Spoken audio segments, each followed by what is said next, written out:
Buenas noches, mis queridos y queridas estudiantes. En esta oportunidad me han designado a hablar sobre el tema de la discalculia. Mi nombre es Katia Mijo, soy psicóloga educativa y como ya les manifestaba, vamos a hablar acerca de la dificultad de aprendizaje en el cálculo, como la denominamos discalculia. Es muy importante partir de una definición. Cabe mencionar que el proceso matemático viene definido desde que somos muy pequeños, ¿sí? Cuando se da una dificultad como es la discalculia, en nuestro cerebro se disminuye la masa gris. Por ende, esto afecta principalmente en los problemas de cálculo. La discalculia también se ve asociada a lo que es el TDAH, trastorno de déficit de atención, que puede ser con o sin hiperactividad, y también a la dislexia. Pocos son los estudios que se han realizado en este tema, ¿sí? Es muy importante recalcar que la discalculia se la confunde con otros trastornos y no ha habido estudios precisos que marquen lo que es realmente la discalculia o cómo se debe estudiar, ¿sí? Por ende, vamos a tomar algunos autores que son básicos para poder entender este proceso. También muchas veces la discalculia se confunde con la calculia. La calculia es un trastorno que se da por un accidente en la vida adulta, ¿sí? Que puede ser un golpe específico que hace que se den retrasos en el cálculo. Entonces es muy importante que también lo tengamos claro. Según Butterworth, que es uno de los que estudia la discalculia, nos menciona que los niños que presentan este trastorno no presentan ni problemas sensoriales ni problemas motores, ¿sí? Los niños tienen un CI normal, es decir, un coeficiente intelectual dentro de los parámetros normales. El problema principal que ellos tienen es en la adquisición y ejecución aritmética. Es decir, no pueden escribir los números, se les dificulta, etc. Realizar operaciones básicas. Y afecta el procesamiento numérico. Como ya les mencionaba, el hecho de escribir los números, la seriación, el orden de los números, realizar suma, resta.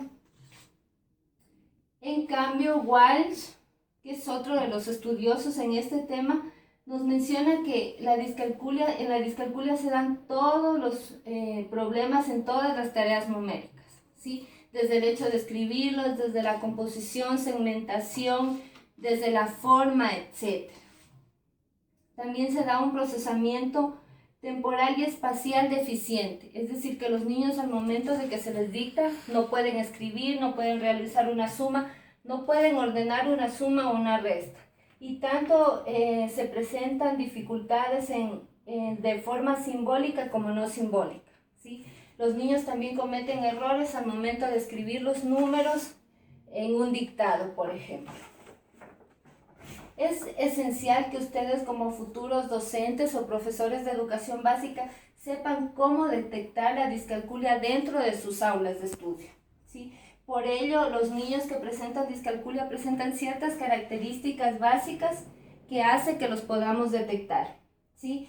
Por ejemplo, la confusión en los signos. Principalmente, la mayor confusión que presentan es en suma y en resta, ¿sí? Confunden el signo, no saben cómo restar, no saben cómo llevar al momento de la suma, no saben cómo llevar unidades, etc. Errores en el cálculo mental. Es decir, si nosotros le decimos a un niño que tiene o presenta características de discalculia, que sume de forma mental, él no lo va a poder hacer.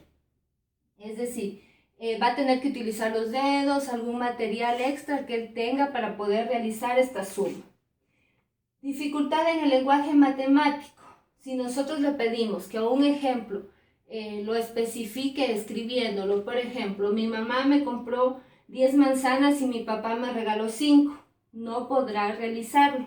Se va a dificultar su lenguaje matemático y asimismo no podrá realizar dicha acción, dicha suma.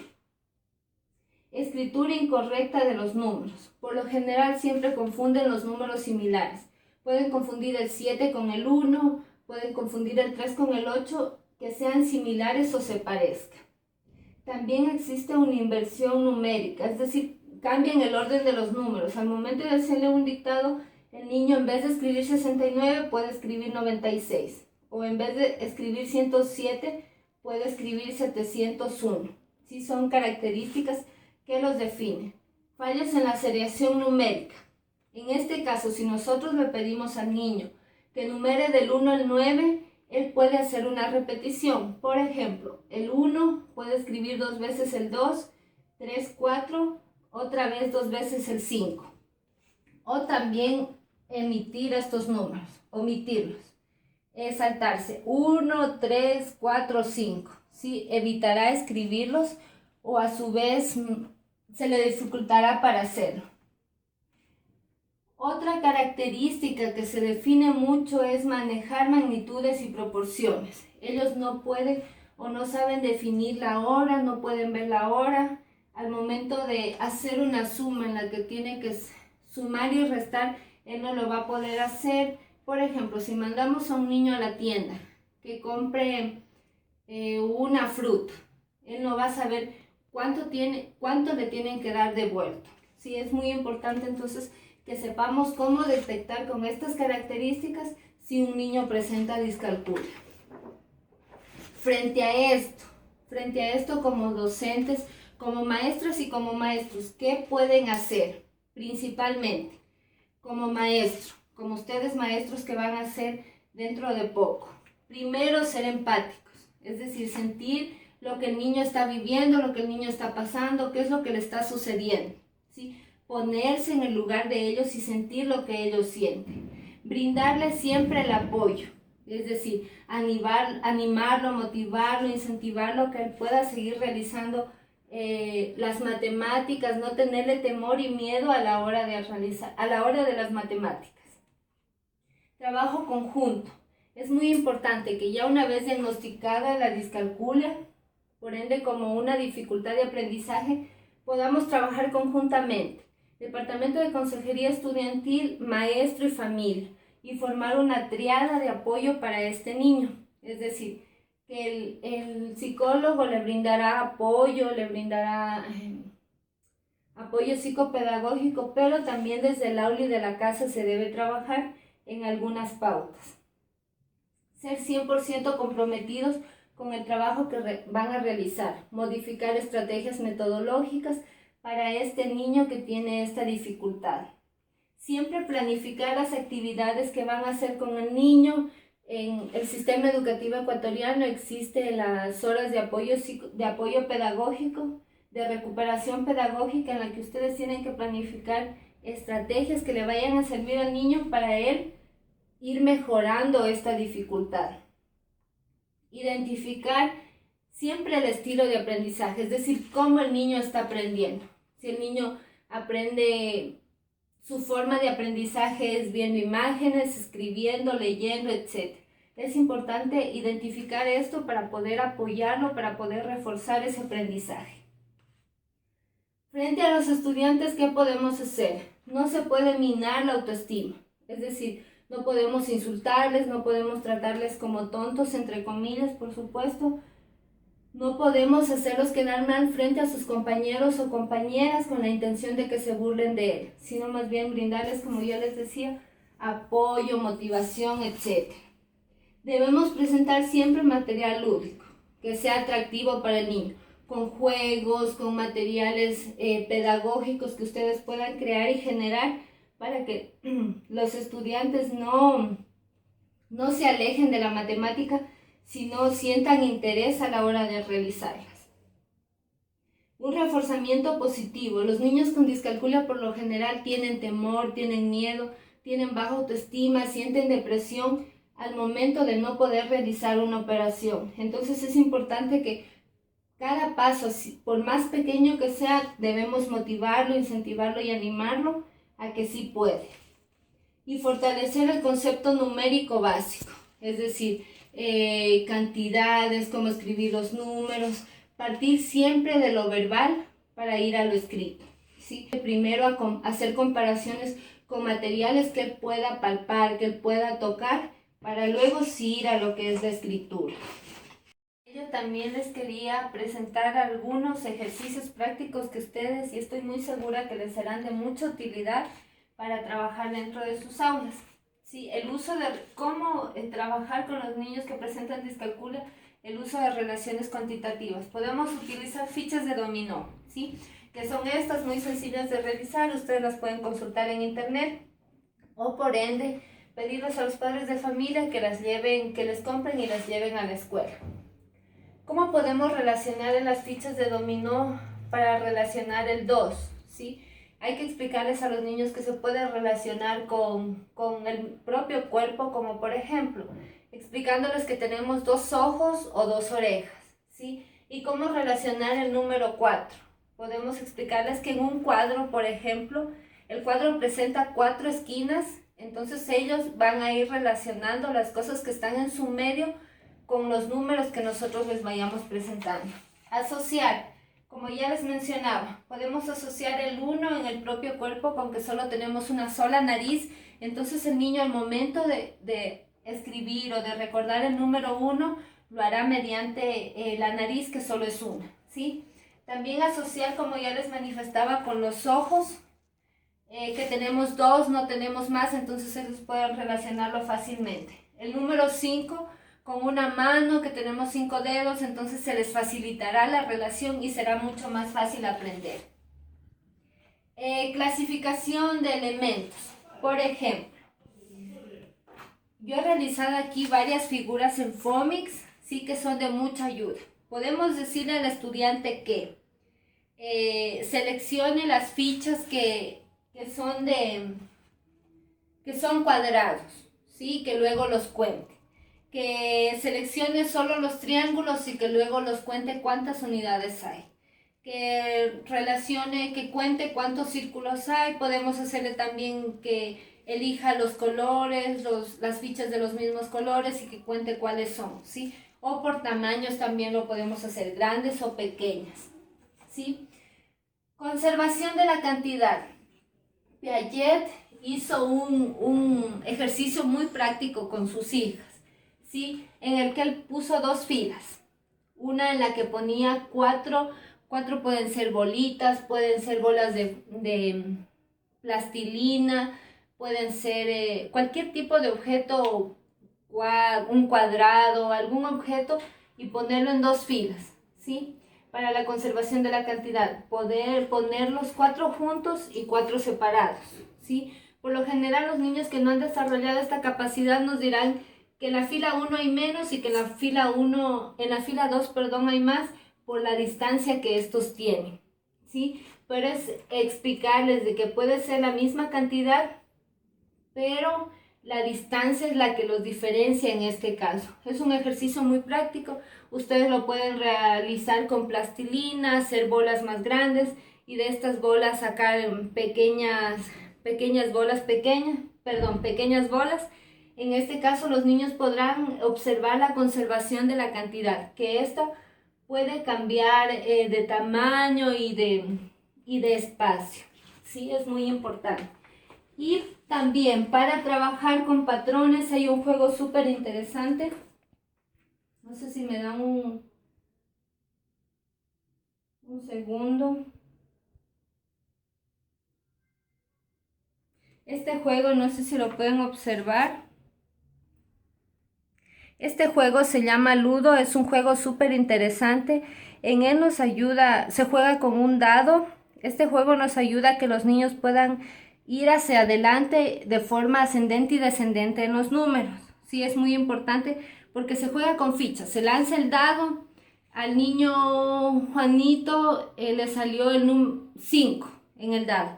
Entonces avanza 5 cuadritos de acuerdo a su color. Y pueden haber reglas en el juego en el que en algún momento le sale 2 y el niño tiene que retroceder, ¿sí? Entonces se cuenta, supongamos que llegó hasta el 5, se cuenta para atrás 5, 4. Este juego es súper interesante y les ayuda muchísimo a ustedes a ir relacionando lo que es la discalculia, ir manejando técnicas súper didácticas que les permitan a ustedes lograr un mejor aprendizaje con los niños y niñas que presenten discalculia. Culminando este proceso explicativo de lo que se basa un poco la discalculia y sus características, dentro de la intervención tenemos a un autor muy reconocido como es Serra. Él nos manifiesta que que el proceso de intervención dentro de la discalculia se basa en la enseñanza intensiva y explícita del sentido numérico. Es decir, que nosotros podamos hacer un análisis primero, ustedes como docentes, hacer un análisis de cuál es cómo es la forma de la que ustedes le están brindando la enseñanza a sus estudiantes, ¿sí? Hacer un análisis de esta situación, si es la correcta o si no, hacer modificaciones en la metodología de enseñanza, ¿sí? Es muy importante eso, hacer un análisis. Práctica del sentido numérico. En este caso, no forzar a los niños, ni apurarlos, ni agobiarlos con que tienen que aprender las matemáticas, tienen que aprender a sumar, a restar para poder pasar al siguiente grado, sino hacerlo de forma pausada, en la que ellos vayan entendiendo y comprendiendo el sentido práctico en la matemática, así que no sea como un agobio, sino más bien como una forma de aprendizaje y que las matemáticas les atraigan. Siempre se debe vincular la realidad con la vida cotidiana, ¿sí?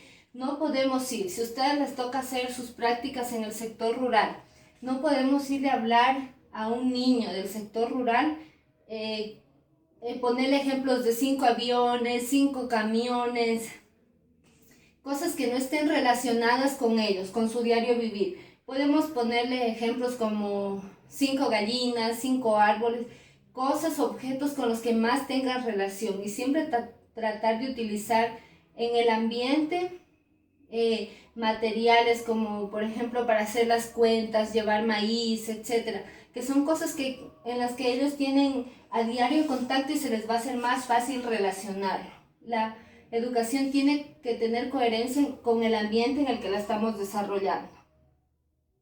Plantear siempre objetivos a corto plazo, es decir, por cada objetivo que el niño va cumpliendo, explicarle y hacerle un análisis y felicitarlo por el avance que va teniendo.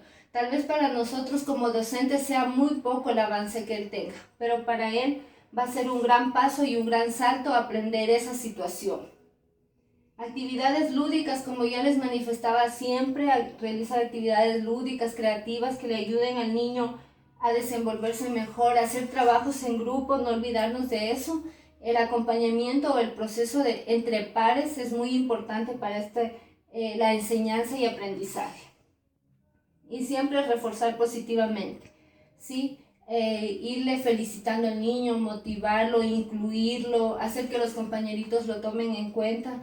A pesar de la dificultad que él tenga, él se sienta incluido dentro del proceso educativo. Finalizar con esta exposición, es importante manifestar que dentro de la discalculia se trabaja algunos aspectos, como es la comprensión del valor de cada número. Es decir, que el niño que presenta discalculia puede entender que 8 es el doble de 4, así como 10 es el doble del 5, pero relacionar la distancia, es decir, que del 4 para llegar al 8 hay una distancia menor que del 10 para llegar al 5. Sí, es muy importante que el niño vaya comprendiendo estas situaciones. Entienda también la composición y descomposición de cada uno de los números, que 20 como tal, como un número completo, puede llegar a ser, podemos llegar a 20 sumando 10 más 5 más 5, que nos dará un total de 20, así como 10 más 10, que nos dará un total de 20, ¿sí? Podemos relacionarlo en la suma, así como también en la resta. Es muy importante, la composición y descomposición. Contar de forma precisa y flexible, en este caso, que nuestro niño con discalculia pueda contar de 3 en 3, de 4 en 4, de 2 en 2 o de 5 en 5, sí, que él pueda notar estas diferencias de cómo él pueda ir contando. Entender el uso de los múltiplos de 10, esto le va a facilitar que el niño pueda desarrollar problemas mentales, le va a facilitar estas situaciones del desarrollo mental.